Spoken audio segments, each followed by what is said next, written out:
quarto appuntamento dell'Agenda Digitale 2025. Oggi siamo a Padova nell'ambito di Digital Meet 2021, che è la nona edizione, e ci sembrava giusto coniugare questo momento con un evento nazionale come Digital Meet e invece con un evento regionale come la costruzione di questa nuova agenda digitale che sta cercando di capire nel Veneto quali saranno le esigenze, quali saranno le strategie da qua al 2025.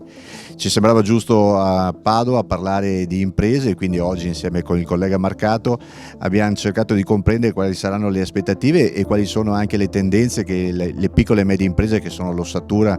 del Veneto, hanno intravisto prima della pandemia e stanno cercando di cogliere con la ripartenza che tutti fortunatamente stiamo vivendo. Quindi indicazioni importanti che sono convinto ci permetteranno ancora una volta, come abbiamo visto dalle altre sedi, a Rovigo per la cultura, a Vicenza per l'artigianato, a Verona per le infrastrutture e qui, come dicevo, per le imprese, di costruire un'agenda che abbia una contemporaneità e quindi la capacità di comprendere da subito quelli che saranno i bisogni delle imprese, ma anche una visione da qua al 2025 per creare le migliori condizioni di un Veneto competitivo, digitale, proiettato verso il futuro. Veneto, 430.000 imprese attive, di queste il 98,7% sono PMI e di queste PMI il 95% ha meno di 10 dipendenti. Questo è il tessuto produttivo del Veneto. È evidente che con una struttura imprenditoriale così piccola il tema dell'innovazione, della ricerca del digitale è assolutamente essenziale. Noi abbiamo bisogno per continuare ad essere competitivi non solo qui ma nel mondo, abbiamo bisogno di infrastrutturazione digitale, abbiamo bisogno di sviluppare il digitale e abbiamo bisogno che le nostre aziende siano altamente tecnologiche e avanzate. Ed è il motivo per cui noi come Regione stiamo investendo moltissimo su questi versanti, proprio perché crediamo che non si possa a tavolino cambiare la dimensione di un'azienda, ma piuttosto mettere la benzina sufficiente perché questa azienda possa tra l'altro percorrere tutte le possibilità che oggi il PNRR, con la transizione sia digitale che ecologica, sta mettendo in campo. Matteo Fagin, Smart Competence Center, centro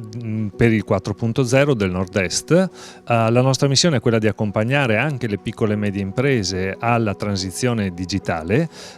portandole su un territorio che vede le medie e grandi imprese già strutturate con tecnologie innovative e con progetti di innovazione. Vediamo infatti che mentre le grandi imprese già parlano di artificial intelligence e di come cambiare i loro modelli produttivi e di business, le piccole sono in difficoltà anche solo a trovare il modo di vendere in internet, nel web. E quindi nella nostra missione c'è una rete, per attuare la nostra missione abbiamo una rete di live demo, centri dimostrativi che stiamo aprendo nel Triveneto, dove andiamo a